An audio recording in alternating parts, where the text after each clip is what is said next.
Okay, fine, sir. So good evening, students. Today we will start with the session Jainan Darshan and Islamic philosophy. Okay. So before starting the session, I would like to question one thing. Who told that go back to Vedas? Just tell me the answer, or you can leave a message in a chat box. Who said go back to Vedas?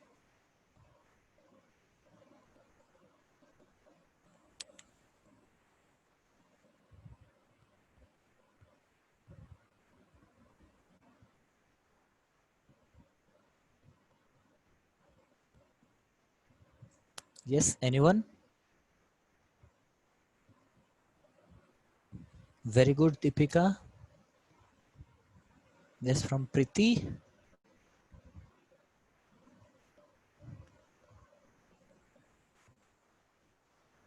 Yes, very good. Both are correct. So it is Dayanand Saraswati or Swami Dayanand Saraswati who once told that go back to Vedas. So here is the picture of Swami Dayanand Saraswati. He said, go back to Vedas. Why he has told go back to Vedas? It has something behind it. So I will let you know about this in the later slides. But let's start the slides with his introduction. Now, Swami Dayanand Saraswati is one of the greatest thinkers of modern India. He was the founder of the Arya Samaj. He founded new reformation and he established the Arya Samaj as a movement which wanted to reform Indian society on the Vedas, on the basis of Vedas. So on the basis of four Vedas, he propounded the Arya Samaj to bring a reform, in the Indian society. Now he was not only a social cultural reformer but also a great educationist. Arya Samaj has started number of schools and colleges called as Dayanand Anglo-Vedic schools, or in short, the acronym of DAV. So Dayanand Anglo-Vedic schools and colleges, or DAV institutions. So DAV institution is named after Dayanand Anglo-Vedic schools or colleges. Now he was a rationalist but still follows Vedas and God. So what does that mean, rationalist? So students, rationalist mean those who feel that all human beings has a kind of reasoning power so that they can sense well which one is correct and which one is false, which one is good and which one is bad. So it is the power of the rationality which every human being has. This is why we are different from animals. And he was a rationalist but still follows the Vedas and God. So you can say that they are one kind of atheistic people, one kind of atheistic. But why they are not coming under the atheistic group? Because this atheistic and non-atheistic, or sorry, this is not atheistic, this is theistic. Okay, theism, atheism. Okay, this is theism, those who believe in God and Veda, or you can say theism. I'm sorry, I can't write here. So theism and non-theism, those who believe in Vedas and God are called theism, and those who do not believe in Veda or God, they are atheist. So they come under theist group, or you can say the orthodox group of philosophers. Why they are not under the orthodox? Because this philosophy, especially by the Swami Dayanand Saraswati, is a modern philosophy which came uh, later of the Buddhism and Jainism. So it was not under them. It is a separate kind of philosophy. And as far as the modern concepts are concerned, it is totally against the modernity. That is why Dayanand Saraswati denied the modernity of India as well as the world. And he told that go back to Vedas because this modern world has nothing to do. So you have to go back to Vedas because that is the only truth of the world. So in the next brief life sketch of Dayanand Saraswati, remember one thing, his name was not Dayanand Saraswati actually. His real name is Mool Shankar. Mool Shankar, who is popularly known as Dayanand Saraswati, was born on 12th February 1824 to a Brahmin Hindu family in Tankara, Gujarat. So he was a Brahmin and he was born in Gujarat. His real name was Mool Shankar and was born in 12th February 1824. His father, Karshanji Lalji Kapadi, was a tax collector from a rich family, and his mother, Yashodabai, was a virtuous lady. Both the father and mother are very good human beings. They brought up their kid, I mean the Mool Shankar, very carefully, and they are from a rich background, and his Upanayana Samskara was performed at the age of 8. So the Upanayana Samskara, which was done at the age of 8, right? Now his works are compiled in Satyartha Prakash. Now let me ask one question, that which is the literature or which is the repository of Mool Shankar or Dayanand Saraswati? So it is Satyartha Prakash. Means this book was written by Swami Dayanand Saraswati, and it contains his works, his entire philosophy, and the text that he has written for education. It is all compiled in Satyartha Prakash. Now his philosophical views. Uh, Now see, philosophical views here is about soul and is about the liberation or the bondage. Now, according to him, what is soul? He said that Vedic psychology of man is neither body nor mind nor some organs, but the soul. Here, he said that according to Vedic psychology, man is neither body, means we are having a body, but that is not real. We are having a mind, that is not real. We are having some organs, but those are not really the original truth or the ultimate truth, but the ultimate truth is soul. So here you may see it as the metaphysics of this philosophy. So what is ultimate reality? Ultimate reality is our soul. Dayanand considers that the man is essentially a soul. Man is nothing but a soul. The one incomparable supreme spirit alone is the witness. Now, which one is incomparable supreme spirit? This is the soul. Soul is the incomparable supreme spirit, and it is the only witness for the reality. Now, liberation and bondage. Liberation means you have seen that liberation stands for moksha prapti. It stands for salvation. So, how do you get liberation, and how can you free yourself from this world of bondage? So, according to Dayanand, soul is the real cause of bondage and liberation. That means here soul doesn't mean the spiritual soul. Here soul means man or human being. So human being, as far as he is in the earth or the man lives in the earth, causes many kind of bondages. Means हम जिंदगी में जब तक जीते हैं तब तक हम बंधनों में बंध जाते हैं.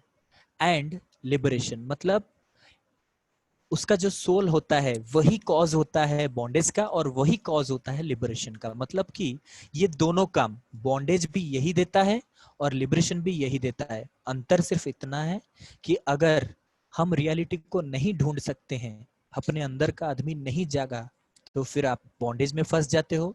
अगर आपने सुप्रीम रियलिटी को फाइंड कर लिया, क्या है ये रियलिटी, अगर वो आप जान गए तो आपको लिबरेशन मिल सकता है थ्रू जो भी आपका प्रोसेस होता है. कि आपको जैसे बुद्धिज्म में होता था, जैनिज्म में होता था, वेदांत में होता था, आपका जो मन है, आपका जो सोल है, आपकी आत्मा है, उसे आप फ्री रखिए.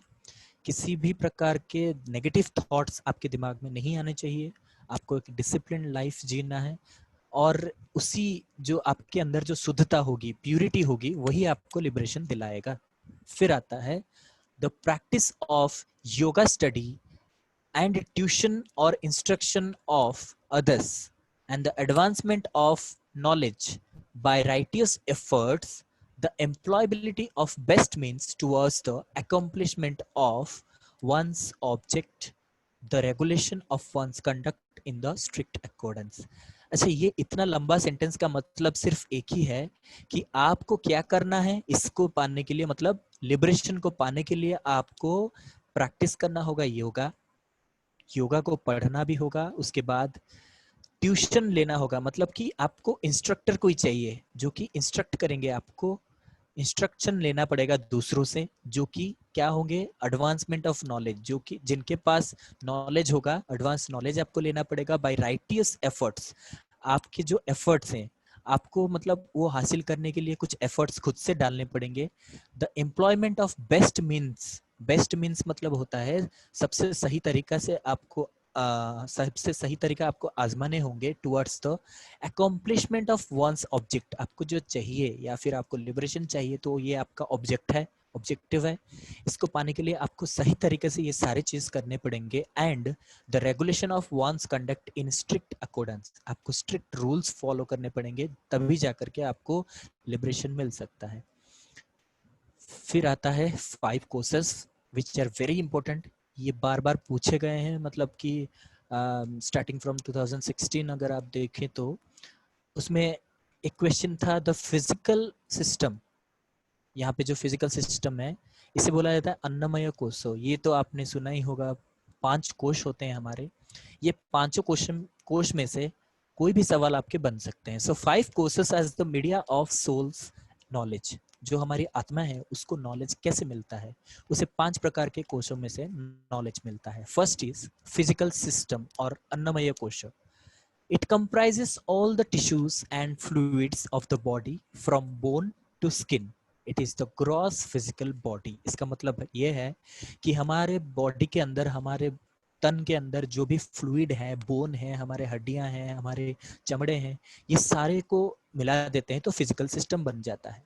और उसी में से जो आपको नॉलेज मिलता है वो होता है अन्नमय कोश। ठीक है, आप ऐसे याद रखो, अन्नमय डील्स विथ फिजिकल सिस्टम, ऐसे याद रखो। सेकंड आता है द वाइटल सिस्टम और प्राणमय कोश। ये क्या होता है? It comprises the 5 great vital neurotic forces. ये क्या होते हैं पहले समझ लो। यहाँ पे क्या होता है, हमारे जो भी अंदर का जो भी स्पिरिट होता है, जैसे कि आपको हमारे अंदर का मतलब आभ्यंतरीण जिसे हम बोलते हैं, द वाइटल सिस्टम, हमारे अंदर का जो वाइटल सिस्टम होता है उसे हम बोलते हैं प्राणमय कोश, जिसके वजह से हम आज जिंदा है। ठीक है, हमारे अंदर जो भी है जिसके वजह से हम जिंदा है उसे हम वाइटल सिस्टम बोलते हैं। जैसे कि प्राण और the expiratory force which helps to draw the air out, जिसके वजह से, मतलब एक्सपिरेटरी वो होता है जो हम सांस लेते हैं। ठीक है, हम एक्सेल करते हैं, इनहेल करते हैं। ठीक है, तो एक्सपिरेटरी मतलब होता है हम जो सांस लेते हैं, ठीक है, और बाहर छोड़ते हैं, ये होता है। फिर आता है अपना और द एस्पिरेटरी, राइट। एस्पिरेटरी क्या होता है? एस्पिरेशन मतलब होता है कि हमारे जो लंग्स होते हैं, ठीक है, एयर जो लंग्स होते हैं, जो एयर आता है, एयर इनटू द लंग्स, मतलब हम जो अंदर लंग्स में लेते हैं, सांस लेते हैं, ठीक है, उसे बोला जाता है एस्पिरेटरी फोर्स। देन आता है समाना। ये याद रखिएगा, पहले होता है प्राणा, देन अपाना, फिर समाना। The solar sympathetic force, which is situated in the center of abdomen and serves as carry rosa or the chyle, the essence of food and the bloods to all the parts of body। ये होता है जो हमारे पेट में होता है, जो हमारे मतलब मतलब जो हम खाते हैं उसे डाइजेस्ट करने में हेल्प करता है। ठीक है, तो फिर आता है उदाना और ग्लोसो फेरिंगियल फोर्स। देखिए, हमको ये सब तो बस पढ़ना है, लेकिन याद ये रखना है कि ये होता क्या है। ठीक है, which helps to dew and food down the throat into the stomach. मतलब हमारे गले में से लेकर के स्टोमक तक हमारे पेट में लेने का जो सिस्टम है उसे बोला जाता है ग्लासोफैरिंजियल, एंड इट गिव्स राइज और स्ट्रेंथ एंड एनर्जी, जिससे हमें एनर्जी मिलता है, शक्ति मिलती है, जिसकी वजह से हम काम कर सकते हैं। देन आता है वैनर और द मोटर मस्क्यूलर, ये तो आपको पता ही है, जो हम काम करते हैं, मस्कुलर काम करते हैं, अपने हाथों से पैरों से जो भी काम करते हैं, which helps the soul to move और do anything the cause of motion. मतलब हम मोशन में जो कोई भी काम करते हैं हाथों से या फिर बॉडी के किसी भी पार्ट से जो कोई भी काम करते हैं उसे बोलते हैं मोटर मस्कुलर फोर्स, राइट। सो ये गए दो सिस्टम, अन्नमय और प्राणमय। देन आता है द मेंटो मोटर सिस्टम और आनंदमय कोश, ठीक है। ये था अन्नमय और प्राणमय। अन्नमय और आनंदमय में कंफ्यूज मत होइएगा, अन्नमय होता है फिजिकल और जो आनंदमय होता है वो है मेंटो मोटर। ये तो आपको पता ही चल गया होगा, मेंटो motor. Okay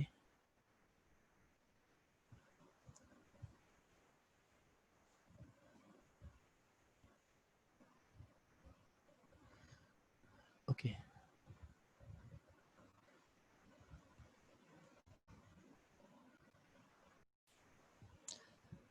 Now the third one is the mentomotor system, which is called Anandamaya Kosha, which comprises the principles of volition, the principle of individuality, the five principles of action. Those are articulation, grasp, locomotion, reproduction and excretion. देखिए ये आपको मैं थोड़ा थोड़ा समझा दे रहा हूँ ये क्या होता है। मेंटो मोटर सिस्टम का मतलब ये होता है कि एक मिनट, पहला होता है आर्टिकुलेशन। आर्टिकुलेशन आपको पता ही होगा, अगर हम कुछ मतलब बोल रहे हैं, आर्टिकुलेट कर रहे हैं, अपने कुछ शब्दों का प्रयोग कर रहे हैं, हम कुछ बोल रहे हैं तो अपने मुंह से जो भी निकलता है हम आर्टिकुलेट करते हैं उसे, ठीक है। फिर ग्रास्प करना, ग्रास्प करना मतलब कोई भी चीज समझ के, मतलब हम समझ गए तो आपने मेरा, मैंने जो भी पढ़ाया है आपने समझ लिया तो आपने मेरा कॉन्सेप्ट ग्रास्प कर लिया, मतलब पा लिया, समझ लिया, बस। लोकोमोशन का मतलब होता है लोकोमोटर, मतलब कोई भी चीज आप करते हो that is locomotor. Then locomotor reproduction क्या होता है, मतलब कोई भी चीज को दोहराना। रिप्रोडक्शन मतलब दोहराना, एक बार किया उसके बाद फिर से मैंने रिपीट किया तो ये होता है लोकोमोटर रिप्रोडक्शन।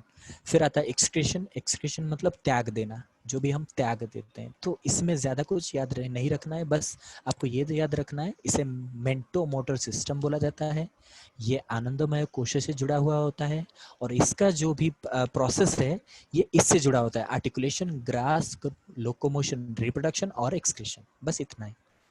नेक्स्ट आ जाता है आपका द मेंटो सेंसरी सिस्टम। आपको तो सेंसरी का मतलब पता ही होगा, इसे बोला जाता है विनयमय कोश, which comprises the principle of judgment, judgment करना, प्रिंसिपल ऑफ मेमोरी, याद करना, the five principles of sensation. ये फाइव प्रिंसिपल क्या होता है, साइट मतलब देखना, हियरिंग सुनना, टेस्ट चखना, स्मेल सूंघना, टच मतलब छूना। It is through this that the soul carries such processes as thinking and the like. मतलब इसी जो पांच प्रकार के प्रिंसिपल है, ये फाइव प्रिंसिपल है, इसी के वजह से हम कोई भी चीज सोचते हैं और उसी प्रकार के कोई भी सोचने वाली जो भी काम होते हैं ये सब हम कर सकते हैं थ्रू विनयमय कोश। इसका मतलब होता है कोई भी चीज आप जो अपने सेंस ऑर्गन से करते हो, ठीक है। The last one is the spirit to emotional system and that is मनोमय कोश, विच कंप्राइजेस ऑफ लव, प्यार, चीयरफुलनेस, खुशी, मतलब कि आप बहुत खुश हो। फिर होता है हैप्पीनेस, वही खुशी होती है। ग्रेट और लिटिल, चाहे कम हो चाहे ज्यादा हो आप खुश हो। द एलिमेंट्री मैटर कॉल्ड प्रकृति, मैंने आपको प्रकृति पढ़ाया था पहले ही, जो सांख्य में पढ़ाया था। प्रकृति क्या होता है, प्रकृति is the medium through which the soul entertains these feelings. हमने बताया था कि प्रकृति क्या होता है, प्रकृति एक मीडियम सिर्फ है। प्रकृति मैंने बताया था कि ये मैटेरियलिस्टिक वर्ल्ड होता है प्रकृति, तो प्रकृति के मीडियम से मतलब प्रकृति के वजह से हम ये सोल जो है ये सारे फीलिंग्स को शेयर कर सकता है। कौन से फीलिंग्स, लव, चीयरफुलनेस, हैप्पीनेस, ये सबको हम प्रकृति के वजह से, मतलब प्रकृति के होने के कारण हमें ये सब फील होता है. It is only the medium, right. फिर आता है 3 स्टेट्स ऑफ सोल. इन्होंने 3 प्रकार के सोल के बारे में बोला है. ये 3 प्रकार के क्या होता है, या फिर सोल के स्टेट. स्टेट मतलब होता है मतलब आप मान लीजिए कि अवस्था, ठीक है. 3 स्टेट्स ऑफ सोल, कौन से अवस्था में ये होते हैं. द फॉलोइंग द वैदिक tradition, Dayanand has accepted 3 stages of or phases of the soul. stages बोल सकते हैं, states बोल सकते हैं, और phases भी बोल सकते हैं. तीनों बोल सकते हैं. वो क्या होता है, wakeful phase, dreaming phase, slumbering और साउंड स्लीप फेज. मतलब वेकफुल मतलब आप जब मतलब सोए नहीं हो, मतलब जागे हो, ठीक है, वेकफुल फेज. ड्रीमिंग मतलब हम जब सपना देखते हैं वो फेज होता है. और एक होता है स्लीपिंग फेज और सुसुप्ति, जब हम अच्छे से सो जाते हैं. ये तीनों फेज होते हैं आत्मा के, मतलब सोल के, ठीक है. बस आपको ये याद रखना है कि 3 स्टेज क्या क्या है, wakeful phase, dreaming phase, slumbering phase और sleeping phase. Okay. The human soul at different times lives through these different phases. जो ह्यूमन सोल होता है, हमारा जो हमारी जो आत्मा होती है, ये इन्हीं 3 फेज से ही गुजरती है. हमेशा ये 3 फेज में ही हो. जैसे कि आप अभी वेकफुल हो, कुछ देर बाद आप सो जाओगे, फिर आप सपना देखोगे, फिर उठ जाओगे तो वेकफुल हो जाएगा. तो ये एक साइक्लिक प्रोसेस है जो हमारे सोल के सोल का एक साइक्लिक प्रोसेस होता है, राइट. देन होता है आपका वैल्यूज. क्या क्या वैल्यूज है इसमें. Ideals of the educator and the student. मतलब कि यहाँ पे बहुत सारे आइडियल्स होते हैं, बहुत सारे वैल्यूज होते हैं, एडुकेटर के लिए भी और स्टूडेंट्स के लिए भी. No system of education will be fruitful unless the educator and educand. देखिए यहाँ पे एडुकेटर होता है टीचर, एडुकैंड होता है स्टूडेंट और लर्नर, ठीक है. कोई भी सिस्टम एजुकेशन का फ्रूटफुल नहीं होगा अगर educator and educand are prepared to follow the certain ideals in education. आप मान लीजिए एक स्कूल है, ठीक है, एक स्कूल है जहाँ पे पढ़ाया जाता है, मतलब एजुकेशन है, एजुकेशन है वहाँ पे, लेकिन कोई वैल्यू नहीं है. जैसे कि हमारे अभी देश में चल रहा है, एजुकेशन तो दिया जा रहा है लेकिन बच्चों के अंदर वैल्यू नहीं है. मतलब ये चीज जो है ये नहीं पाया जा रहा है, ये चीज नहीं पाया जा रहा है, वैल्यू नहीं है, आइडियल्स नहीं है. तो फिर एजुकेशन का कोई फायदा ही नहीं रहा, ठीक है. तो education is fruitless, tasteless, worthless without values. यहाँ पे वही बोला गया कि अगर स्टूडेंट हो चाहे टीचर हो, अगर दोनों को आइडियल्स का नहीं पता है, आइडियल्स नहीं मानते हैं, कोई भी रूल्स रेगुलेशंस नहीं फॉलो करते हैं, तो वो एजुकेशन का कुछ फायदा ही नहीं. Then there should they should have unbounded faith in God. ये तो जरूरी होना चाहिए. We should believe in God. हमको भगवान पे उतनी ही मतलब आस्था रखनी चाहिए, विश्वास रखना चाहिए. अनबाउंडेड मतलब कोई भी लिमिट नहीं होनी चाहिए, कोई भी बाउंड्री नहीं होनी चाहिए. विश्वास रखेंगे इतना गॉड के ऊपर. They should devote years after years in the pursuit of knowledge. हमें सालों साल गुजारना है इस नॉलेज को ढूंढने के लिए. And use it for the good Mankind. हमें एक बार नॉलेज मिल जाता है तो आजकल क्या करते हैं, सब नॉलेज मिल जाता है तो उसे मिस यूज करते हैं, उसको मिस यूज करते हैं, और उससे बहुत सारे पैसे तो कमाए जा सकते हैं, लेकिन जो आपको फेम होता है, जो आपको मन की शांति होती है, वो तो नहीं मिलेगी. So, इसलिए बोला गया है they should devote years after years in the pursuit of knowledge. Knowledge को ढूंढने के लिए सालों साल आपको तपस्या करनी पड़ेगी, मतलब आपको ढूंढनी पड़ेगी. फिर जो आपको नॉलेज मिलेगा उसे कुछ अच्छे काम के लिए लगाना है आपको, ठीक है. They should not give opinion unasked for nor should interrupt another in his speech. ये बहुत आसान है, लेकिन ये बोलता ये है कि they should not give opinion unasked. मतलब आपसे कोई कुछ सलाह पूछा नहीं है और आपने बता दिया.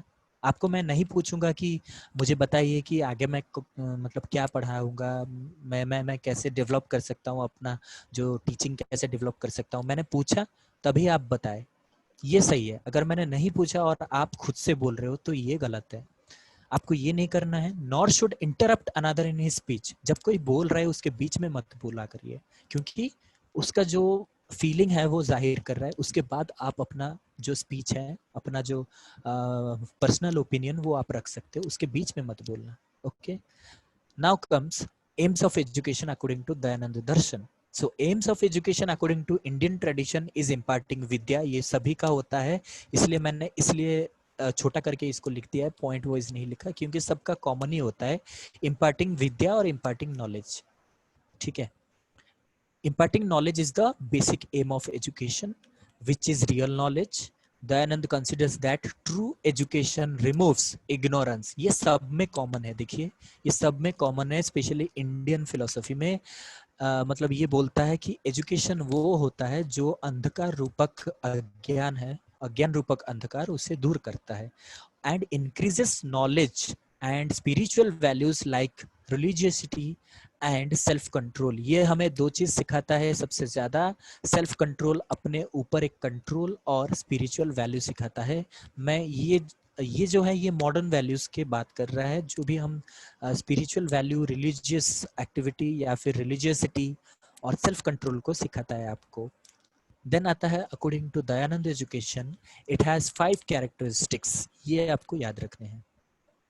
ये 5 कैरेक्टरिस्टिक्स क्या होते हैं एजुकेशन के? पहला होता है प्रोविजन ऑफ राइट नॉलेज. यहाँ पे आपको राइट नॉलेज मिलेंगे. कल्टीवेशन ऑफ कल्चर, आपका जो कल्चर है, आपकी जो लोकल कल्चर है, जो भी आप बोले संस्कृति है, वो आपका इंक्रीज हो जाएगा, कल्टीवेट होगा और ज़्यादा बढ़ेगा, और बच्चों के अंदर संस्कृति आएगी. एंड इंक्रीज सेल्फ कंट्रोल, आपके खुद पर कंट्रोल आपका रहेगा, मतलब बढ़ जाएगा, आप खुद को कंट्रोल कर सकते हो, जिसे हम डिफेंस मैकेनिज्म भी बोलते हैं, पर्सनल एडजस्टमेंट भी बोलते हैं. लिबरेशन फ्रॉम इग्नोरेंस, आपको अज्ञानता से दूर जाकर आपको बहुत सारे नॉलेज मिल जाएंगे.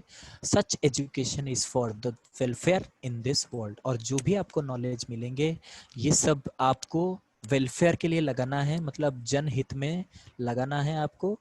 And also the other world, अपने मतलब खुद की भलाई सोचो और दूसरे की भी भलाई सोचो. ठीक है. अभी ये आता है एक इम्पोर्टेंट क्वेश्चन, जो एक बुक है जो उन्होंने लिखा था दयानंद सरस्वती ने. इन हिज बुक व्यवहार Bhanu, he said that education is that by which man attains happiness and knowledge. ये याद रखिएगा. व्यवहार भानु एक बुक है जो उन्होंने लिखा था, और उसमें बोला था कि एजुकेशन वो होता है जो हमें हैप्पीनेस मतलब खुशी और ज्ञान देता है. It is through knowledge that one can attain happiness. मतलब ये दोनों जुड़े हुए हैं. अगर आपको नॉलेज मिलेगा तो आपको हैप्पीनेस मिलेगी. ठीक है. नेक्स्ट आता है means of education. So means of education क्या होता है, कैसे हमें एजुकेशन मिलता है? Dayanand considers that the child's education starts in the family, emphasizing the role and importance of family education. आपको सबको पता है, ये साइकोलॉजी में भी हमने पढ़ा था. Learning continues from the mother's womb to the tomb. So mother's tomb से ही स्टार्ट हो जाता है लर्निंग, लेकिन एजुकेशन जो होता है, बेसिक एजुकेशन, ये हमने सोशियोलॉजी में पढ़ा था कि फैमिली फर्स्ट यूनिट होता है एजुकेशन का, और फर्स्ट यूनिट ऑफ सोसाइटी जहाँ से बच्चा सीखने लगता है. तो first is the family, education वहीं से मिलता है उसे. Emphasizing the role and importance of family in education. ठीक है. फैमिली से ही उसे अपना जो रोल है, इम्पोर्टेंस है, वो वहीं से मिल जाता है उसको. देन आता है Dayanand wanted that the children should be made to develop qualities like truthfulness, heroism, patience and cheerfulness. यहाँ पे मैंने कॉमा छोड़ दिया है, एक्सक्यूज मी, यहाँ पे लगा देना है आपको. हाँ, हो गया. तो बच्चों को क्या क्या सीखनी है? तो ट्रूथफुलनेस सीखनी है, हीरोइज्म सीखनी है, पेशेंस और चीयरफुलनेस. ठीक है.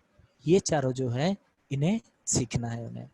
They should avoid negative qualities like jealousy and malice. मतलब आपके जो भी, यहाँ पर ओवरऑल यही बोल रहा है कि आपको जो है मतलब गुड क्वालिटीज आपके अंदर, जैसे कि ट्रूथफुलनेस, आप सच बोलेंगे. हीरोइज्म मतलब कुछ भी अच्छा करो. हीरोइज्म मतलब नहीं है कि मतलब कोई भी ढिशुम ढशम करना. हीरोइज्म मतलब कुछ अच्छा करने के लिए, लोगों के लिए. ठीक है. और यहाँ पे होता है चीयरफुलनेस, आपको हर समय पे आपको खुश रहना है. ठीक है. तो बस आपको ये सब पॉजिटिव चीजें याद रखनी है और नेगेटिव क्वालिटीज को आपको हटा देना है, जैसे कि जिलसी, किसी को देख के जिलस फील करना, मतलब क्या बोलते हैं उसे, जो दूसरों को देख के जलन होती है, वो नहीं होना है। मैलिस मतलब होता है कोई भी किसी का बुरा करने का जो सोच होता है वो भी नहीं करने का हमें। तो they should develop scientific outlook and avoid superstition. उनके अंदर सुपरस्टिशन को हटा देना है और साइंटिफिक आउटलुक, मैंने बताया था साइंटिफिक वर्ड का मतलब ही होता है कि कोई भी चीज का हम कॉज एंड इफेक्ट रिलेशनशिप को देखेंगे, ठीक है। साइंटिफिक मेथड मतलब होता है, साइंटिफिक ये भी होता है कि systematic way of searching the truth. कोई भी चीज को हम सिस्टमैटिक प्रोसेस से सच तक पहुंचना, उसे भी साइंटिफिक बोला जाता है। तो ये एटीट्यूड होना चाहिए, आउटलुक होना चाहिए स्टूडेंट के अंदर। फिर आता है मोरल एजुकेशन। मोरल एजुकेशन क्या होता है? Moral education involves the encouragement of virtues on the one hand and the discouragement of vices on the other hand. अभी ये बोला गया है मोरल एजुकेशन में हम हमेशा ये सोचेंगे कि हम कैसे अपने वर्च्यूज, मतलब जो भी वर्च्यूज वैल्यूज जो भी बोलिए ये सब सेम ही होता है। हमारे जो वैल्यूज हैं, हमारे जो वर्च्यूज है, उससे हमें डेवलप करना है, इनकरेज करना है, और डिस्करेज क्या करना है, जो भी वाइसेस हैं। वाइसेस मतलब यहाँ पे आप ये भी बोल सकते हैं कि दुष्कर्म, ठीक है। जो भी काम अच्छा नहीं है उसे दुष्कर्म बोला जाता है। कोई भी काम अच्छा नहीं है तो वो नहीं करेंगे हम, ठीक है। फिर आता है the parents and the teachers should present themselves as models for the children. हमेशा अपने माता पिता स्टूडेंट्स टीचर्स के लिए, सॉरी, अपने बच्चों के लिए एक मॉडल होना चाहिए। एक अच्छा व्यक्ति हो, चाहे वो पिता हो या फिर माता हो, जिसको देख के बच्चा सीखे, कुछ अच्छा सीखे, घर से ही वो अपना एजुकेशन स्टार्ट कर सके। The children should be taught to speak the truth and if they speak lies they should be gently reprimanded without hurting their young sensitivities. मतलब यहाँ पे एक सिस्टम है कि आप अगर कोई गलती करते हो तो फिर आपको यहाँ पे जो अगर गलती करते हो तो आपको यह मतलब कि क्या बोलते हैं उसे, जेंटली रिप्रिमेंडेड, मतलब आपको थोड़ा सा जेंट पनिशमेंट दिया जाएगा, बहुत कम पनिशमेंट दिया जाएगा, नॉट डायरेक्टली पनिशमेंट दिया जाएगा, लेकिन आपको टोका जाएगा कि ये गलत है, फिर आप उसे सही करने की कोशिश करेंगे, ठीक है। टाइप्स ऑफ एजुकेशन, यहाँ के टाइप ऑफ एजुकेशन क्या होते थे? Dayanand did not discriminate between male and female education which was prevalent in earlier times. मैंने पहले से ही बता दिया था कि यहाँ पे जो है हमें बॉयज एंड गर्ल्स में कोई भी फर्क नहीं देखा जाता था इस सिस्टम में, ठीक है।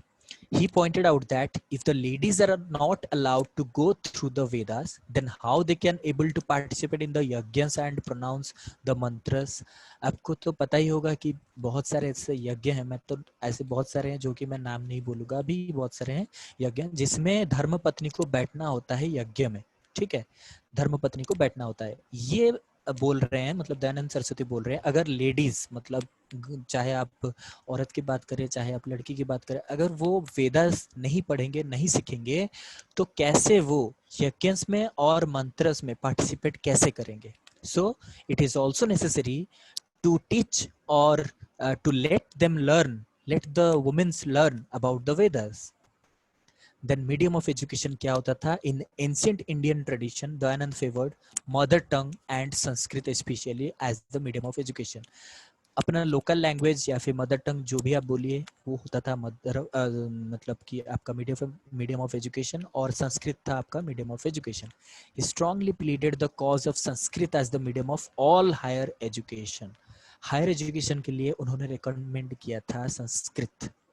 He opposed using foreign language such as English as the medium of education, not only in primary but also at the highest stage.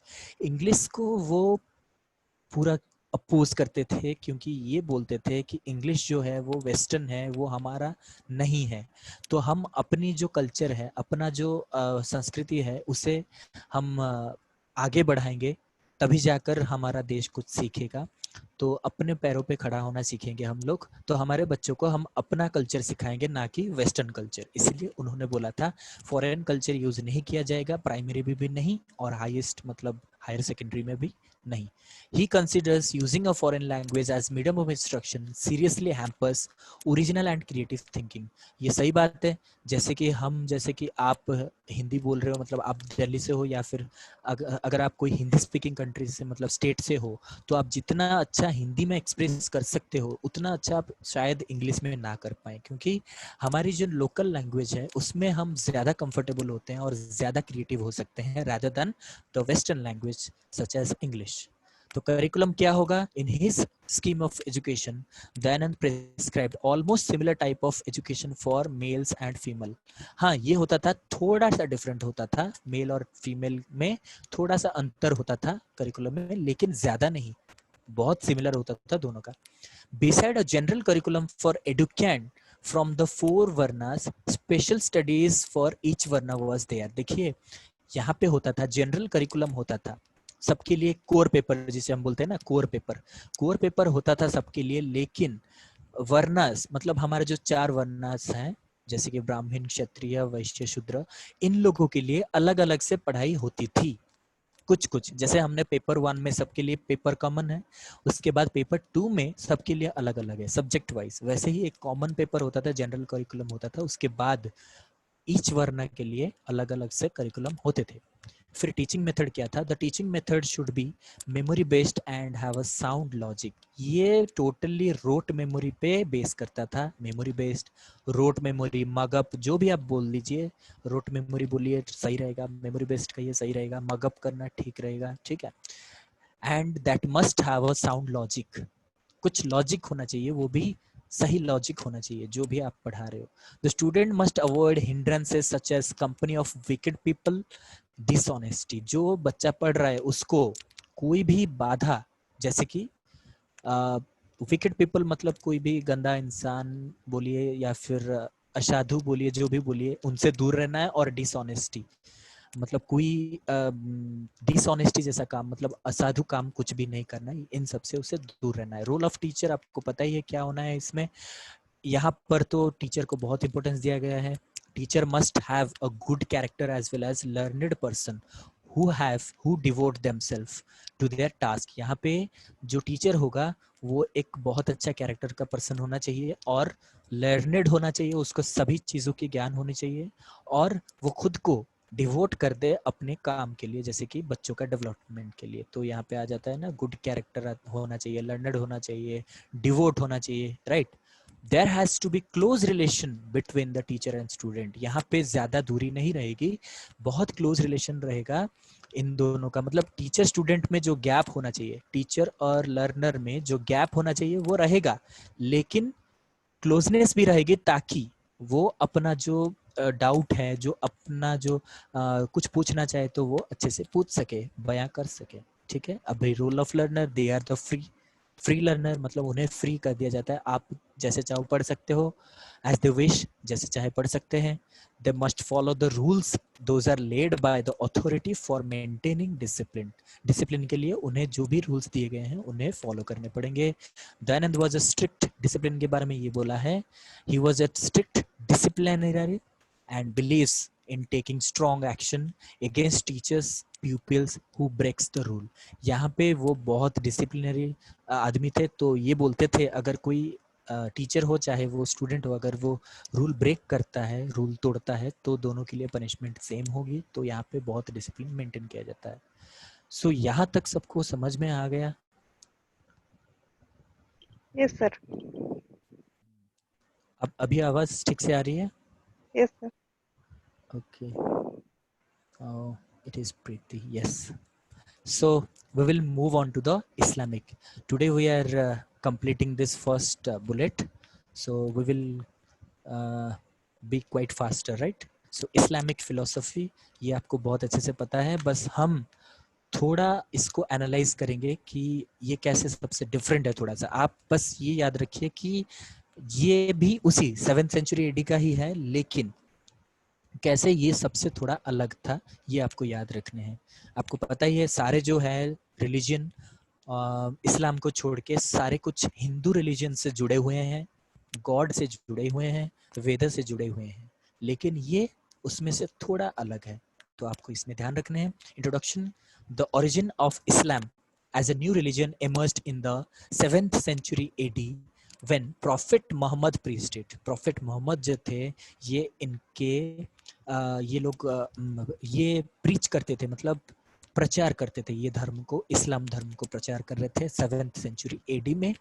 Islamic education refers to any input that makes the individual a better person, be it in the form of tabriya और तालीम. देखिए ये बोलता था Islamic education माना जाता था वो इनपुट को, इनपुट मतलब कुछ भी आपको पढ़ाया जाएगा जो आपको एक बेटर इंडिविजुअल बनाएगा. किसके मतलब क्या दिया जाएगा आपको, आपको तरबिया मतलब तालीम, आपको तालीम ट्रेनिंग दिया जाएगा, वो आपको इनपुट की तरह काम करेगा, ट्रेनिंग जो आपको एक अच्छा इंडिविजुअल बनाएगा, अच्छा आदमी बना सकता है. तो it involves deeply in the behaviour, attitude, value formation of the person. ये सबसे ज्यादा बिहेवियर को ध्यान देता था, एटीट्यूड को ध्यान देता था और वैल्यू को भी ध्यान देता था. इस्लामिक एजुकेशन इन तीन चीज़ों में ज़्यादा स्ट्रॉन्ग था और ज़्यादा इसमें फोकस करता था, बिहेवियर, एटीट्यूड और वैल्यू में. फिर आता था ओरिजिन. ओरिजिन मतलब ये कहाँ से ओरिजिनेट हुआ ये तो पता ही होगा आपको. The word Islam got its name from the Arabic word सालेम which means surrender to God. ये याद रखना है, बहुत इंपॉर्टेंट है. Islam means Salim, sorry, Islam, the word Islam has got its name from the Arabic word Salim, which means surrender to God. The follower of Muhammad were called Muslims and the religion that they follow is called Islam. बहुत बार ये होता है, हम confuse हो जाते हैं कि मुस्लिम मतलब मुस्लिम को हम इस्लाम बोल देते हैं, इस्लाम को हम मुस्लिम बोल देते हैं. तो ये याद रखना, मुस्लिम वो होते हैं जो इस्लाम रिलीजन को फॉलो करते हैं, और इस्लाम क्या होता है, इस्लाम एक रिलीजन होता है. सो अगर देखा जाए तो इस्लाम एक रिलीजन है और जो लोग उसे फॉलो करते हैं उसे मुस्लिम बोलते हैं. जैसे हिंदुइज्म एक धर्म होता है, उसे जो फॉलो करते हैं उसे हिंदू बोला जाता है. वैसे इस्लाम एक धर्म है, जो उसे फॉलो करते हैं उसे मुस्लिम बोलते हैं. Right. So Islam teachers that the Islam teachers that there is one God. एक ही गॉड है, लेकिन हमारे कितने हैं, 33 करोड़ हैं हिंदुइज्म में. 33 करोड़, हमारे 33 करोड़ हैं और उनके एक है. ठीक है, वो मानते थे हमारे एक ही भगवान है, वो है Allah. And the Mohammed is the prophet, that's why they are known as monotheist. यहाँ पे दो चीज आता है. एक तो हो गया ये लोग एक गॉड को मानते हैं इसलिए उन्हें मोनोथेइस्ट बोला जाता है. मोनो मतलब एक, थेइस्ट मतलब गॉड पे बिलीव करना. तो ये गॉड को बिलीव करते हैं इसलिए थेइस्ट, और एक गॉड को इसलिए मोनोथेइस्ट. मतलब कोई भी एक भगवान पे वो विश्वास करते थे. ये गया भगवान को विश्वास करना, ये आ गया मोहम्मद. उनके जो भी मोहम्मद होते थे, मतलब Muhammad is the prophet. Prophet मतलब आप बोल लीजिए कि वो पुजारी बोल लीजिए, या फिर आप इस्लाम धर्म का धर्म रक्षक बोल लीजिए, धर्म गुरु आप बोल सकते हो, प्रोफेट. ठीक है, उनके जो धर्म गुरु थे वो थे Muhammad. There place of worship is called mosque. ये बहुत ही पता है, मस्जिद, मॉस्क. इंग्लिश में मॉस्क बोलते हैं और हिंदी में मस्जिद बोलते हैं. होली बुक उनका था Quran. Now it is the second largest religion in the world after Christianity. ठीक है, क्रिश्चियनिटी सबसे पहला है और सेकंड में आता है आपका इस्लाम. Now the 5 pillars of Islam. This is very much important. इसमें सवाल बहुत बन सकते हैं. So the first pillar of Islam is shahada, means faith. याद रखिएगा, शहादा मतलब faith. This pillar is believing and saying the words. ये क्या बोलता है, ये बोलता है there is no God except Allah. Allah के अलावा कोई भी गॉड नहीं है. Mohammed is the messenger of Allah. Allah का एक मैसेंजर है, दूत बोलते हैं ना, दूत. ठीक है, एक मैसेंजर है. कौन है, मोहम्मद एक मैसेंजर है. Muslim says this is when they are praying. ये जब प्रे करते हैं, नमाज पढ़ते हैं, तब एक मैट के ऊपर वो मतलब कि बैठ जाते हैं और वहां पे ये वर्ड्स चैंट करते हैं. मतलब जैसे हम मंत्र बोलते हैं वैसे वो इस वर्ड को रिसाइट करते हैं. आप बोल लीजिए कि प्रार्थना करते हैं, ये वर्ड्स बोलते हैं. वो बोलते हैं there is no God except Allah. Allah के अलावा कोई गॉड नहीं है, सिर्फ मोहम्मद जो है वो अल्लाह का एक मैसेंजर है. बस ये बोलते हैं, तो उसे बोला जाता है शहादा और फेथ. इसे फेथ किस लिए बोला जाता है, क्योंकि ये फेथ रखते हैं गॉड पे, एक ही गॉड पे, और मोहम्मद को अपना मैसेंजर मानते थे या फिर प्रॉफिट मानते थे, राइट। नाउ कम्स सलाह। सलाह मीन्स प्रेयर। ये पेयर्स आपको याद रखने हैं। शहादा मतलब क्या होता है, फेथ होता है। सलाह मतलब क्या होता है, प्रेयर होता है, ठीक है। Now this pillar is praying for 5 times a day। ये क्या होता है, प्रेयर होता है। आपको पता है वो दिन में 5 बार नमाज पढ़ते हैं, मतलब प्रेयर करते हैं। There are set prayers which Muslims should say, and Muslims should face Mecca in Arabia when praying, and should pray on a prayer mat। यहाँ पे देखिए क्या क्या की पॉइंट्स गया है। There are set of prayers, मतलब वो एक प्रेयर नहीं पढ़ते हैं, बहुत सारे प्रेयर्स एक ही साथ में वो पढ़ते हैं। सभी मुस्लिम्स वो प्रेयर को रिसाइट करते हैं। ऑल मुस्लिम शुड फेस मेका, मतलब उनका फेस किस तरफ होना चाहिए, जिस तरफ मेका होता है। मतलब जैसे हम पूरब की दिशा में अपना फेस करके भगवान को प्रार्थना करते हैं, वैसे मेका जिस तरफ होता है, मतलब अरबिया जिसके तरफ होता है, जिस ओर पे होता है, वो क्या होता है, वो उस तरफ अपना फेस करते हैं। जब वो प्रे करते हैं उस तरफ फेस करते हैं, और वो जब प्रे करते हैं वो प्रेयर मैट पे बैठ के प्रे करते हैं, right. People should wash before they prayer, ये तो पता ही है, वो अपने आप को धो लेते हैं जब प्रेयर करते हैं उससे पहले। देयर आर फिक्स्ड मूवमेंट्स, कुछ मूवमेंट्स होता है, आपको पता है, वो दोनों हाथ को ऐसे क्लोज करके ऊपर बढ़ाते हैं, फिर अपने फेस पे लगाते हैं, मतलब ये उनका मूवमेंट्स होता है। There are some particular face movements, hand movements and some postures they use to do when they pray. Pray करते वक्त कुछ काम करते हैं, मतलब हाथों से मुंह से कुछ काम करते हैं, वो अपना फिक्स होता है। Which include kneeling with the forehead placed on the ground in front। आपको पता है वो नील डाउन करके झुके हुए अपने फोरहेड को ला करके ग्राउंड में टच करते हैं, वो एक पोस्चर होता है। वैसे वो प्रे करते हैं दिन में 5 बार। फिर आता है जका और चैरिटी। आपको पता है उनके मजहब में या फिर उनके जो धर्म में ये पांचों पिलर बहुत ही फेमस है। ये जो सारे मुस्लिम इनको फॉलो करते हैं। ये ज़का जो होता है वो चैरिटी होता है, मतलब कुछ दान धर्म करना। वो क्या करते हैं, each year Muslim are suppose to give some of their savings for charity such as helping the poor. In this way they believe that their wealth is made pure. यहाँ पे क्या होता है, उनका मानना ये होता है कि हर साल वो अपने सेविंग्स में से कुछ जनहित के लिए या फिर जन सेवा के लिए, चैरिटी के लिए वो लगाते हैं। जैसे कि हेल्पिंग द पुअर, वो गरीबों को खाना बांटते हैं, कपड़े बांटते हैं, ठीक है, ये सब करते हैं। उनका मानना ये है कि अगर ये हम करते हैं तो हमारा जो वेल्थ है, हमारे पास जो भी पैसा है, धन है, वो प्योर हो जाता है, वो शुद्ध हो जाता है, ठीक है। फिर आता है स्वयं और सियाम। सियाम का मतलब होता है फास्टिंग। आपको पता है रोजे रखते हैं ना वो लोग, रोजा, तो वो लोग फास्ट करते हैं। Muslim people must not eat food और drink during the month of Ramadan. Ramadan के टाइम में वो दिन में खाना नहीं खाते हैं, ठीक है, उनका फास्टिंग होता है, ये वो लोग फॉलो करते हैं। लास्ट इज हज। हज यात्रा आपको पता है, पिलग्रिमेज, धर्म यात्रा बोलते हैं इसे। This is making a pilgrimage to Mecca at least once in your life if it can be afforded. देखिए सभी मुस्लिम तो इतने अमीर नहीं है जो कि बाहर देश में जाके मतलब मेका का दर्शन कर सके, वहाँ पे जाके नमाज पढ़ सके, ये पॉसिबल नहीं हो सकता है। तो लेकिन इनके मजहब में ये है कि जिंदगी में एक बार, कम से कम एक बार आपको मक्का जाना है, वहाँ पे नमाज पढ़ना है, वहाँ पे आपको प्रे करना है। लेकिन अगर आप अफोर्ड नहीं कर सकते हो तो दैट इज फाइन, आप घर पे ही करो, ठीक है। अगर अफोर्ड कर सकते हो तो मतलब ये मजहब में है कि आपको जाना पड़ेगा वहाँ पे, right. Now aims of education according to Islamism, first is acquisition and development of knowledge। first aim इनका है acquisition and development of knowledge। आपको ज्ञान प्राप्त करने हैं और उसको डेवलप भी करना है, मतलब आपको जो भी ज्ञान मिला है उससे ज्यादा आपको जानना है या फिर आपको ज्यादा डेवलप करना है उस नॉलेज को। Propagation and expansion of Islam, ये होता था सबसे ज्यादा कि आप अपना जो धर्म प्रचार और उसका जो विस्तार करेंगे, धर्म प्रचार करेंगे और विस्तार करेंगे। किस धर्म का विचार करेंगे, विस्तार करेंगे, वो है इस्लाम। इस्लाम धर्म का आप विस्तार करेंगे और उसको प्रचार करोगे। फिर आता है preservation and transmission of culture.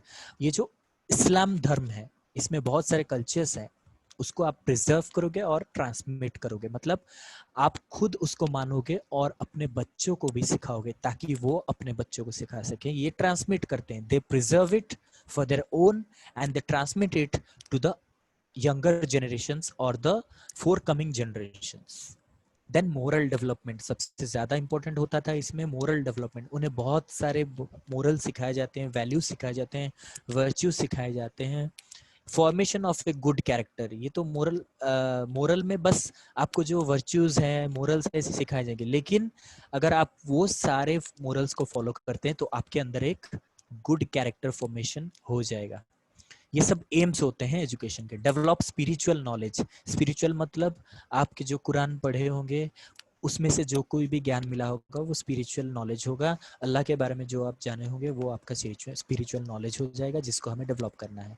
फिर आता है critical thinking and problem solving. जब आप पढ़ ले तो हमने पढ़ा था हायरार्की में, जैसे कि क्रिटिकल थिंकिंग सबसे हाईएस्ट हायरार्की होता है, प्रॉब्लम सॉल्विंग सबसे हाईएस्ट अपना जो होता है क्या स्टेज होता है। जब हम कोई चीज़ पढ़ लेते हैं तो हम उसे क्रिटिकली सोचते हैं, उसके बाद हम उसे अप्लाई करके हमारे ज़िंदगी में प्रॉब्लम सॉल्व करते हैं। तो सबसे लास्ट एंड सबसे बड़ा जो हमारा एम है वो है critical thinking and problem solving skills. ये किस में डेवलप करने हैं? ये स्टूडेंट में डेवलप करने होंगे, right. Now types of educational institution, मतलब कि अगर इस्लामिक फिलोसफी में सबसे ज़्यादा कुछ इम्पोर्टेंट है तो वो है मकतब, मदरसा। आपको पता ही है ये होते हैं टाइप्स ऑफ एजुकेशनल इंस्टीट्यूशंस। पहला आता है मकतब, यानी कि प्राइमरी एजुकेशन जहाँ पे दिया जाता है। The word maktab is derived from an Arabic word kulub. कुलुब मतलब होता है a place where writing is taught. देखिए ये जो होता था कुलुब, कुलुब का मतलब क्या होता था? एक ऐसी जगह होती थी जहाँ पे बैठ के राइटिंग मतलब लिखना सिखाया जाता था, ठीक है। तो ये मकतब जो है, the maktab word is derive from Arabic word kulub, जिसका मतलब है जहाँ पे हम लिखना सीखते हैं। Now it is attach to mosque. आपको पता है सारे जो इनके इंस्टीट्यूशंस हैं, जो भी स्कूल्स वगैरह आप बोल लीजिए या फिर मकतब बोल लीजिए, प्राइमरी एजुकेशन सेंटर बोल लीजिए, ये सब मॉस्क के साथ जुड़ा हुआ होता है, ठीक है। प्राइमरी एजुकेशन इनका मॉस्क में ही, मस्जिद में ही दिया जाता है, जिसको हम मकतब बोलते हैं। The initiation ceremony is known as बिस्मिल्लाह।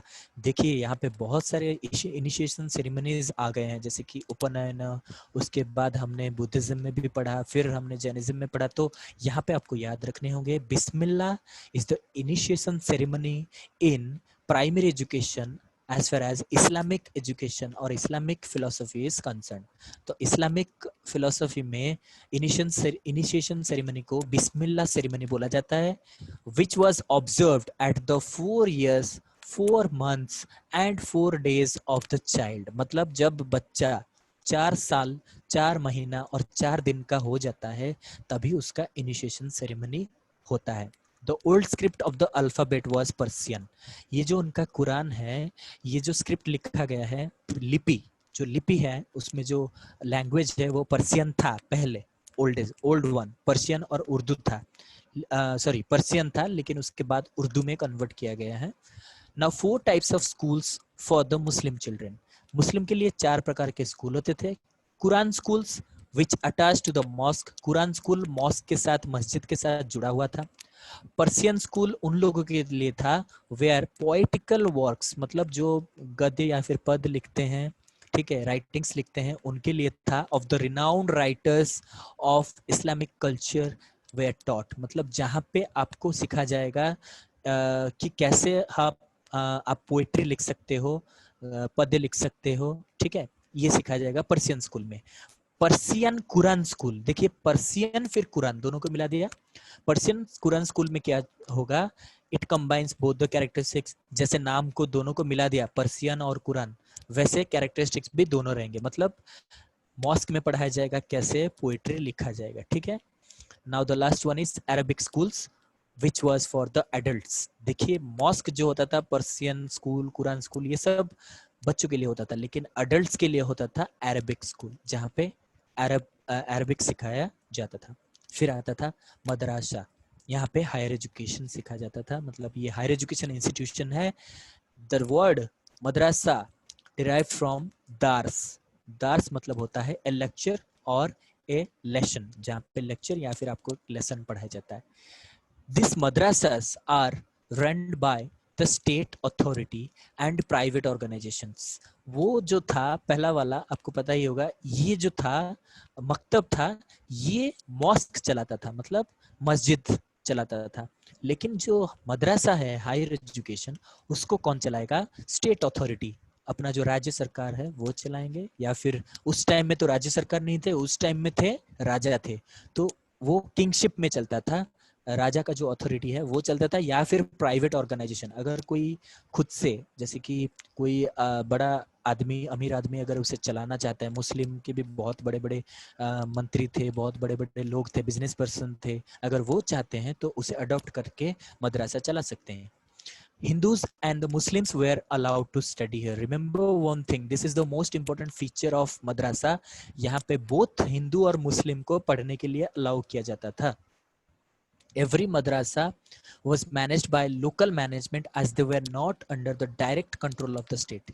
यहाँ पे एक बात बोला है कि स्टेट अथॉरिटी जो है वो डायरेक्ट नहीं है, डायरेक्टली वो कंट्रोल नहीं करेगा, इसलिए जो मदरसा होता है उससे एक लोकल मैनेजमेंट चाहिए होता है, मतलब लोकल गवर्नमेंट जो होता है, या फिर लोकल में जो कोई भी जमींदार हो गया, या फिर लोकल में जो भी राजा है वो उससे कंट्रोल करेगा, ठीक है।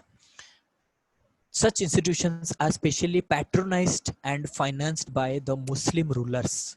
उस टाइम में 7th सेंचुरी में जो भी मुस्लिम रूलर्स थे वो इसे पैट्रोनाइज करते थे, मतलब ये जो इंस्टीट्यूशंस है ये सब मुस्लिम रूलर्स ही चलाते थे, उसे पैसा भी वही लोग देते थे। फिर आता है करिकुलम।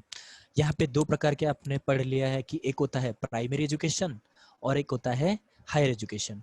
प्राइमरी एजुकेशन और हायर एजुकेशन में करिकुलम क्या होगा? For primary education it includes the development of 3 R's. What are those 3 R's? Reading, writing and arithmetic. ये स्किल डेवलप किया जाएगा 3R। उसके साथ ही साथ ग्रामर को भी डेवलप किया जाएगा। Children were encourage to mug up, यहाँ पे याद रखिएगा, mug up the essential portions of holy Quran. Mug up मतलब रट्टा मारना, ठीक है। ये क्या करते थे? इवन विदाउट अंडरस्टैंडिंग, ये क्या करते थे? उन्हें बोला जाता था कि बेटा आप याद रख लो, जो भी कुरान में लिखा गया है वो आप पूरा मतलब रट्टा मार लो, जो आपके पढ़ लो, 10 बार पढ़ लो, जो भी याद रहेगा आप कुरान में वो याद रख लेना, चाहे वो समझो या ना समझो। विदाउट अंडरस्टैंडिंग, अगर आप कोई चीज को बिना समझे मतलब रट्टा मार के याद कर लेते हो तो उसे बोला जाता है मगअप। तो आप मगअप कर लो, सो मतलब कि आपको समझने की कोई जरूरत नहीं है। Study of Persian grammar was essentially component of primary education. Primary education में पर्सियन ग्रामर सिखाया जाता था, ठीक है। 3 R's, इसमें इंपॉर्टेंट क्या आ गया? 3R। उसके बाद आ गया होली कुरान का जो पोर्शन है उससे याद रखना है, और क्या आ गया? पर्शियन ग्रामर उनको पढ़ाया जाएगा, बस। अब आ गया मदरसा में। मदरसा में पर्शियन, अरबिक, उर्दू, ये सब लैंग्वेजेस में पढ़ाया जाता था, एंड लिटरेचर ये भी पढ़ाया जाता था मदरसा में। Besides these, prose, philosophy, algebra, geometry, logic, law, astrology, geography, physics, history, agriculture, accounts, economics were taught. ये सारे सब्जेक्ट्स पढ़ाए जाते थे अपार्ट फ्रॉम दीज लैंग्वेजेस। ये लैंग्वेज पढ़ाए जाते थे, 3 लैंग्वेज, उसके साथ ही साथ ये सब सब्जेक्ट्स पढ़ाए जाते थे। Children of ordinary families used to receive elementary education in maktabs and Persian was taught first। ये जो ऑर्डिनरी फैमिली है, पुअर फैमिली है, वो सब क्या करते थे? एलिमेंट्री तक पढ़ते थे, हायर एजुकेशन नहीं पढ़ सकते थे, एलिमेंट्री तक पढ़ते थे मकतब में, फिर उन्हें पर्सियन सिखाया जाता था सबसे पहले। फिर आता है मेथड्स ऑफ लर्निंग। यहाँ पे कौन से मेथड होंगे पढ़ने के लिए? लाइक द वैदिक एंड पोस्ट वैदिक period, oral method of teaching was also dominating. आपको पता ही है ये बहुत पुराना है, 7th सेंचुरी एडी का है, तो कोई मॉडर्न टेक्निक तो होगा नहीं उस टाइम में, कंप्यूटर वगैरह या फिर कोई कॉन्सेप्ट मैप वगैरह। यहाँ पे 7th सेंचुरी में ओरल मेथड होता था, जो आप मुँह ज़बानी जो भी बोल दोगे वही आपका एजुकेशन होता था, टीचर उसी मेथड से पढ़ाते थे। रोट लर्निंग मतलब वही मगअप, याद करना, ठीक है। Rote learning was widely practice, आपको सभी चीजें याद रखने होंगे। मदरसा लेक्चर मेथड वाज फॉलोड, मदरसा में लेक्चर मेथड होता था। क्यों होता था? क्योंकि मकतब में तो छोटे बच्चे होते हैं, आपको वहाँ पे अगर आप लेक्चर दोगे तो बच्चे तो समझ नहीं पाएंगे, तो यहाँ पे बड़े जो हायर एजुकेशन वाले स्टूडेंट्स होते थे उन्हें लेक्चर मेथड में पढ़ाया जाता था एंड उसके बाद डिस्कशन होता था. Self study is the method of learning for students which was mostly followed. ये तो सभी में होता है सेल्फ स्टडी, ठीक है. Self study is a method of learning here. ये सबसे इंपॉर्टेंट होता है. Theoretical instruction, practical experience and experimental knowledge of TB. ये वर्ड याद रखिएगा. टीबी मतलब होता है the study of medicine and physical science. आपको अगर पूछा जाए TB refers to the study of which of the following, तो आपका आंसर हो जाएगा मेडिसिन और फिजिकल साइंस. इन्हें प्रैक्टिकल एक्सपीरियंस भी दिया जाता था और थियोरिटिकल नॉलेज भी दिया जाता था. और उसके बाद आता था रियाजी which includes mathematics, astronomy, music and mechanics.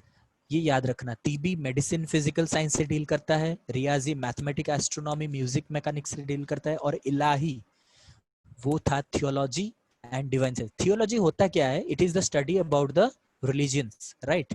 Religion के बारे में, धर्मों के बारे में पढ़ाया जाता है. थियोलॉजी वेयर प्रोवाइडेड, मतलब यहाँ पे स्पेशली 3 टाइप के मेथड थे, टीबी, रियाजी, इलाही, ठीक है.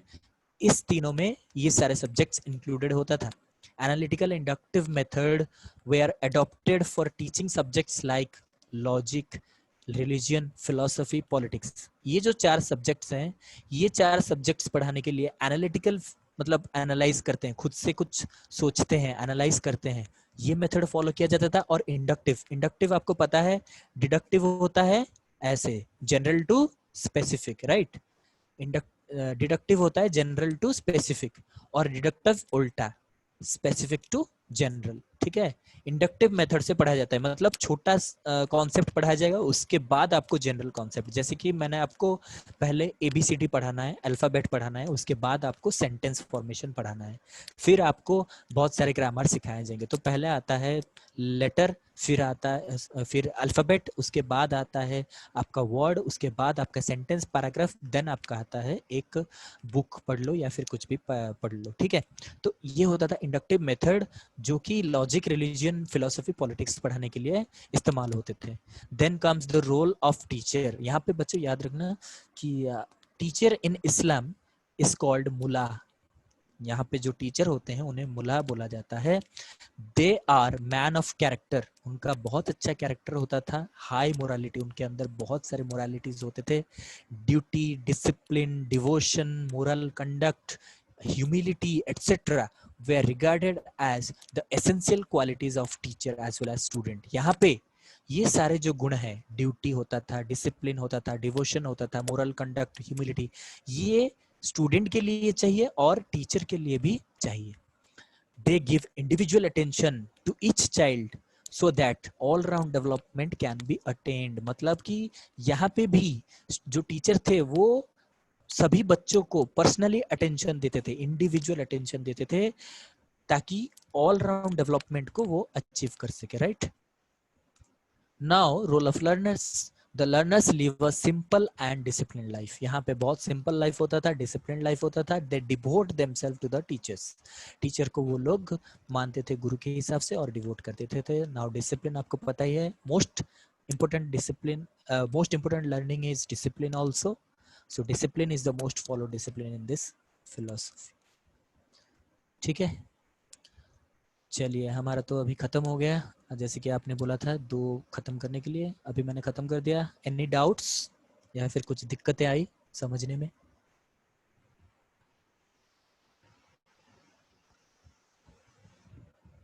Yes, Preeti Goyal. No sir.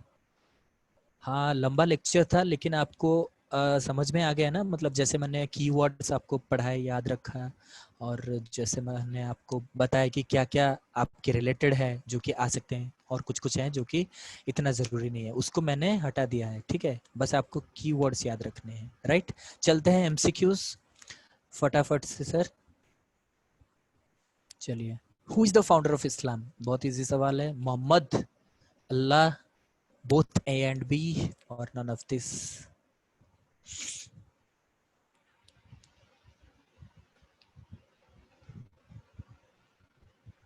Very good, Preeti Goel, Deepika. Right answers from both of you. It is Muhammad और Prophet Muhammad. कुछ भी आप बोल दीजिए, Prophet Muhammad या फिर Mohammad. right? The word Islam is derived from an Arabic word which is Islam, Salam, Salim, Islah. Yes. Deepika, check your answer please. Read it carefully. इस्लाम जो शब्द है वो कहाँ से लिया गया है? इस्लाम, सलाम, सलेम, इस्ला. प्रीति Goyal, don't be hurry. Yes, Sir, Priti sorry, Goyal. C. Right. Is it Deepika or Priti? Sir, Preeti. Okay, Priti. Yeah, right answer. And Deepika, please check your answer because these questions are called distractive questions, right? When we prepare some question, you should keep in mind distractors. Okay, so these are distractors which distracts from your real answer. So this is not salam, this is salem, em. Okay, em, right? Now Anglo Vedic education means, Anglo Vedic क्या होता है? Western plus Vedic education, Eastern plus Western education, Eastern plus Vedas, or all of this? Question समझ में नहीं आया तो पूछ सकते हैं आप. एंग्लो वैदिक एजुकेशन क्या होता है? Western plus Vedic education, eastern plus western education, eastern plus Vedas, all of this. Very good, very good. Western plus Vedic education. Very good answers to both of you. Actually मैंने ये तो डिटेल में नहीं समझा है, लेकिन आपको पता ही है वेस्टर्न में क्या आ जाएगा, जो आजकल के मैथ साइंस, ठीक है, मैथ साइंस इंग्लिश जो भी है ये पढ़ाया जाएगा. उसके साथ ही साथ आपको वेदास भी पढ़ाए जाएंगे. जो कोई भी बच्चा डीएवी से पढ़ा होगा उसको पता होगा कि वहाँ पे वेदास भी पढ़ाए जाते हैं और मॉडर्न स्टडीज भी पढ़ाए जाते हैं, मतलब वेस्टर्न स्टडीज भी पढ़ाए जाते हैं. Very good. The original name of Dayanand Saraswati was, उनका रियल नेम क्या था? शंकर, मूल शंकर, मूल सरोज या Saroj?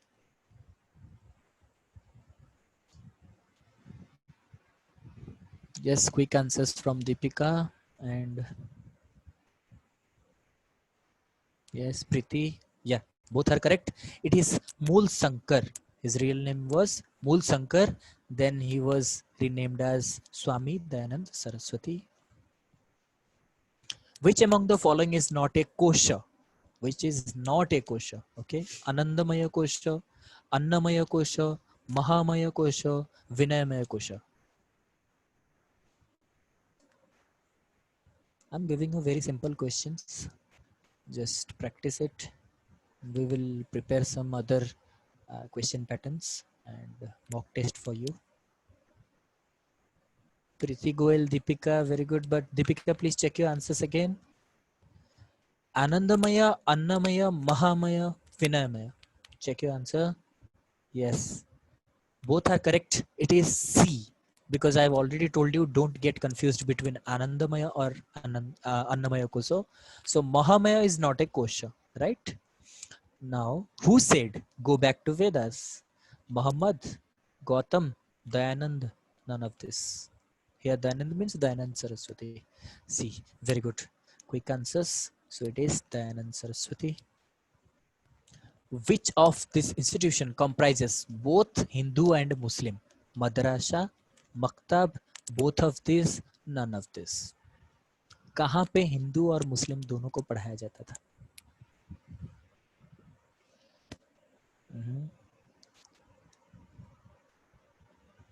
Preeti, yes, and Deepika, very good.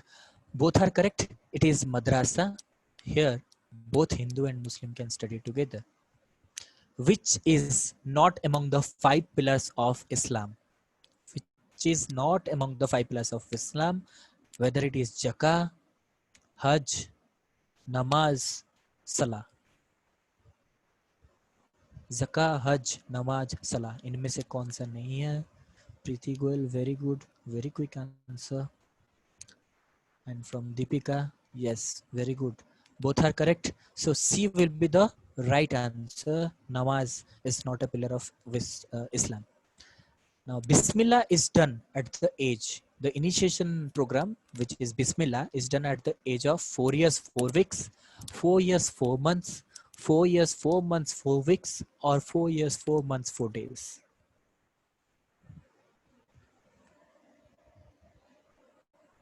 Hmm.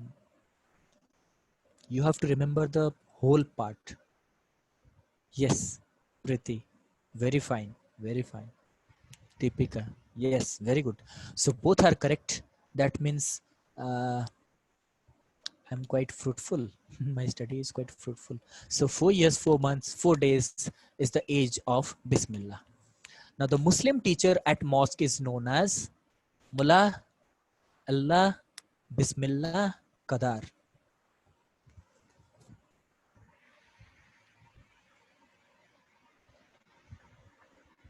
Wow, very good answers, very quick answers too.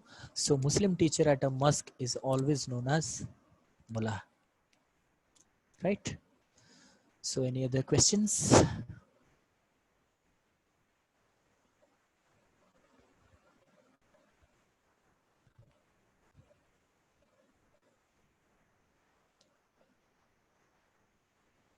So stop recording.